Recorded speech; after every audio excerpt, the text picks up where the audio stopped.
Dans Parashat Be'alot, on a la parashat des Mit'avim, les Kivrot à Ta'ava. En Israël, il n'y a rien qui se passe, il n'y a aucun événement. Il n'y a pas Moshe Rabbeinu qui ne descend pas du ciel pour avoir le veau d'or, il n'y a rien. Il y a tout d'un coup un jour, un moment de chagrin qui attrape Am Israël. Vayi ha'am kemit onenim ra be'ozne Hashem. Et il grogne. Combien de temps on est dans le désert? Il y a du feu. Et tout de suite après, dans le même moment même, c'était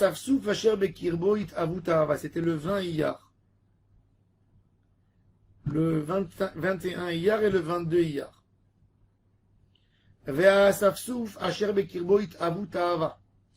Ils ont une ta'ava, vayashuvu, vayivku gam bnei Israël vayomru, mi ya'achilenu basar. Le Ham Israël, il dit, qui c'est qui va nous donner à manger de la viande? Et ils disent maintenant, après, ils ont demandé la viande qui est le summum, mais après ils disent, mais on est manqué de beaucoup d'autres choses. On se rappelle du poisson qu'on mangeait gratuitement en Égypte. On se rappelle des kishouim. Rachid dit, c'est intéressant. Rachid dit kishouim, concombre, les concombres. Intéressant. Kishouim, avatirim, la pastèque. Rachid dit avatirim. Et abetzalim, ve'et ashumim, ve'et chatzir. Khatir, c'est le poireau. Rachid dit poireau. Ouais, krishin. Poireau, le poireau. On mangeait ça. Maintenant, notre âme est sec.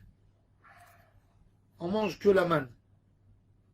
Et la Torah raconte, de nouveau, c'est quoi la manne? Elle essaie de t'expliquer. C'est intéressant. Ça veut dire, mon cher Rabbeinu, il te dit que la manne est magnifique. La manne est magnifique. Pourquoi la Torah, elle avait besoin de mentionner Ve'aman? Tu sais comment elle a l'air, la manne? Kizera gadou, Ve'eno ken abedolach, Chatou ha'am ve'laketu. Tout ça dans Bamidbar, chapitre 11. Chatou ha'am ve'laketu, ve'tachenu barechaim, odachu ba'meducha, bishelu ba'parur, ve'asu oto ugot. Et mon cher Rabbeinu, finalement, quelque part, il n'accepte pas les paroles de Ham Israël. Il dit à Kadosh Baruch Hu, tue-moi. Je n'en peux plus avec ce peuple. Tue-moi. Tue-moi. Orgen Yarok. Quand ils me demandent tous de la viande, moi je peux leur donner de la viande. Je ne peux plus entendre ces plaintes. Tue-moi. Comme ça il dit à Hachem. Et à Kadosh Baruch Hu envoie les cailles. Il y a des cailles. Mais à Kadosh Baruch Hu, avant d'envoyer les cailles, c'est très intéressant. Il dit à Kadosh Baruch Hu à Moshe, donne-moi 70 personnes qui seront avec toi pour supporter avec toi. Je vais leur parler et c'est pas que toi qui vas supporter. Mais Moshe Rabbeinu, il se plaint pas qu'il n'a pas de la force. Il se plaint sur les ta'avot du Ham Israël. Et qu'est-ce qu'il fait à Kadosh Baruch Hu? Il dit, il va y avoir 70 personnes avec toi que je vais leur parler et ils vont t'aider. Si on analyse bien l'histoire, on comprend qu'il y a quelque chose de beaucoup plus profond là-dedans.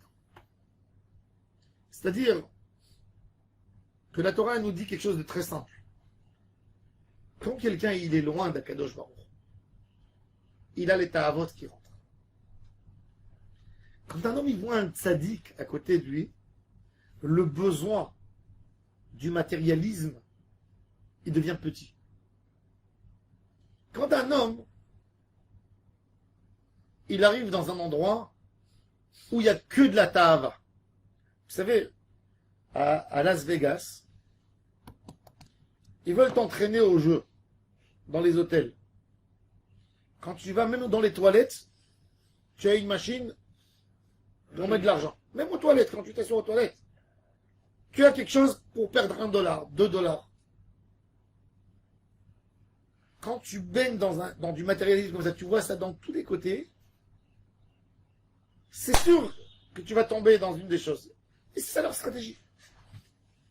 Quand un homme vit dans un endroit plein de matérialisme, il est obligé d'être attiré parce que, comme il dit le Rambam, l'homme est influençable par la manière, par les hommes autour de lui. Akadosh Baruch Hu, il dit à Moshe, tu sais, pourquoi ils demandent tous de la viande maintenant? Pourquoi ils parlent des concombres? Parce qu'ils ne te voient pas assez. Toi, tu es le tzaddik de la génération, et il y a 600 000 personnes qui doivent te voir tous les jours. Comme ils ne peuvent pas te voir, je vais amener la shrina sur 70 tzaddikim, et bon, ça serait plus facile. Il va y avoir 70 prophètes. Que quand ils vont le voir, il va avoir moins d'ambition de Olam Hazeh.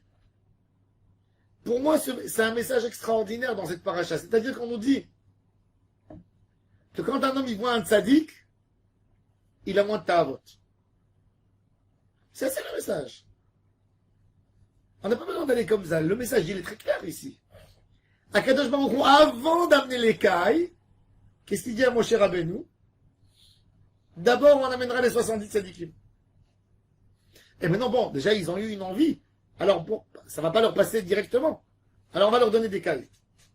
Mais gérer, on ne peut pas gérer. Il faut savoir que, en réalité, ça n'existe pas un homme satisfait du Olam Hazeh. Est-ce que vous connaissez l'homme satisfait? Elon Musk. Toujours besoin de plus. Elon Musk, il a eu Tesla. Il ne s'est pas contenté maintenant, il a envie de faire une société qui arrive à la Lune. Et c'est là, il va mettre toutes ses activités là-bas. Et finalement, pas ça et pas ça. Un adam met vechasita avato beyado. Il y a, quand on était enfant, un milliardaire, c'est un milliardaire. Il n'y a pas plus qu'un milliardaire. Maintenant, ils disent qu'il va y avoir des milliardaires. Déjà, on a des gens dans le monde qui arrivent à 200 milliards, 300 milliards. Ils vont arriver à 1000 milliards. C'est d'autres dimensions de Mammon. C'est d'autres dimensions de Olam Hazeh. Mais quand tu regardes ces hommes, dis merci, Baruch Hashem. C'est arrivé à 40 ans, à 50 ans, 60 ans. Jusqu'à la fin de ta vie, même si tu déchires des billets, tu finis pas ton argent. Arrête. Repose-toi. La ta'ava, c'est très fort. Et on ne peut pas tout simplement dire à quelqu'un qui baigne dans le Olam Hazeh n'est pas de ta'ava. Impossible. On le voit clair dans la Torah. De dire comment vous pouvez demander de la viande, on est dans le désert, vous ne comprenez pas? C'est impossible.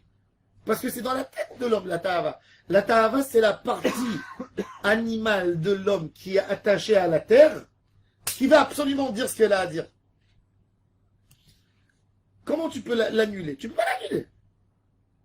C'est ta partie matérielle qui réclame du matériel.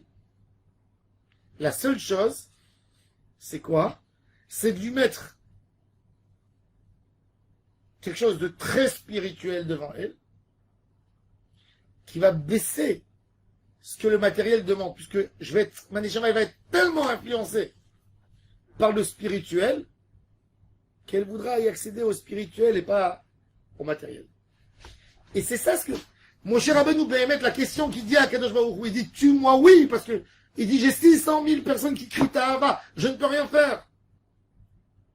Il dit, qu'est-ce qu'il dit à Kadosh Baruch Hu? Regarde, qu'est-ce qu'il dit? Il dit à Am Israël,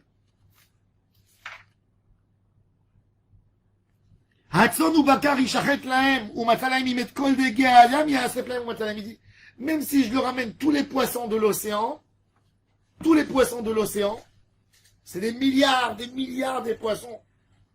Si je fais sortir tous les poissons des océans, ils ne seront pas satisfaits. Qu'est-ce qu'il a voulu dire, mon cher Rabbeinu? Que ça n'existe pas une ta'ava qui satisfait l'homme.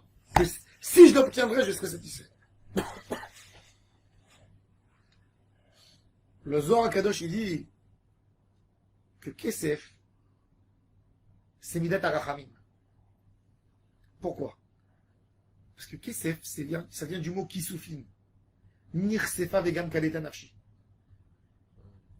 L'argent, quand on a l'argent, dans la monnaie, dans les billets, c'est le plus bas niveau du mammon. C'est le plus bas niveau. Pourquoi? Parce que quand tu veux des billets, c'est quoi les billets? Les billets, c'est nourrir. À la base, c'est nourrir, acheter des besoins simples. Quand il y a beaucoup d'argent, la volonté n'est plus d'avoir un billet. Quand un homme il veut avoir un billet, c'est quoi un billet? Un billet pour acheter. Mais quand il a déjà beaucoup de billets, il veut plus un billet, il veut une maison. Il veut une grosse voiture. C'est plus le billet. C'est pour ça que l'argent, le kesef, même la matière argent, elle est toujours là pour signifier la miséricorde. Parce que c'est une envie simple. C'est la demande la plus pure à Kadosh Baruch Hu. Donne-moi à manger. Donne-moi à vivre. Mais au moment où on a dépassé ça, on n'est plus à ce niveau qu'on est là pour se battre pour notre pain. Alors il y a déjà d'autres ambitions qui viennent, et ceux-là, elles sont beaucoup plus graves que tout. Ça, c'est une maison. Alors même une maison, tu dis, je veux avoir un toit. Mais après une maison, ça veut dire, je veux avoir un building à moi.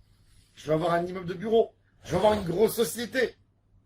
Et le rêve, il est déjà beaucoup plus grand. Tu mets des choses qu'il y a beaucoup de gens qui ont besoin de travailler pour réaliser ton rêve. Ça déjà, tu rentres dans le matérialisme au plus haut des plus hauts niveaux. Et c'est ce qu'il dit, Moshe Rabbeinu, il dit, il n'y a rien qui stagne. Il n'y a rien qui arrête. Alors il dit à Kadosh Baruch Hu, comment je peux moi les guérir? Et à Kadosh Baruch Hu lui dit, t'arrêtes. Tu es tzaddik, adore, tu peux aider qui? Les tzaddikim qui t'entourent. Comme Aaron, Elazar, Itamar, Yoshua Binoun, les Shivim Zekenim. Mais il dit, mais pour aider le Ham Israël, il faut leur donner une image de Gdusha tellement élevée qui va les stagner, qui va les calmer. Qui va dire, hé, la référence, c'est pas que le milliardaire. Il y a une autre référence. Il y a un Rav Ovadia Yosef, il y a un Rav Kanievski, il y a un Rav Steinman, il y a des tzadikim, il y a des admorim, il y a des Kdoshé. Ah, j'ai envie d'être là-bas moi aussi. Ça empêche. Mais dès qu'on se détache de ça, tout de suite, on tombe dans l'état avot du mammon. C'est-à-dire de ne pas être proche du tzaddik ador, d'un tzaddik, on tombe dans l'état avot directement. Et il n'y a rien à faire. Parce qu'une tava, tu peux pas. Une tava, qu'est-ce qu'il veut dire? Il y avait un Rav, il a dit, il y a quelqu'un qui lui a dit, tu sais Rav, moi j'ai cassé ma tava.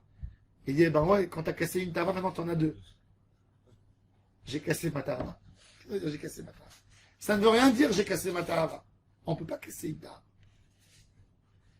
Une tava, pour éliminer une tava, il faut qu'il y ait une autre tava. C'est comme dans les goûts. Un homme qui aime quelque chose, les goûts changent, n'est-ce pas?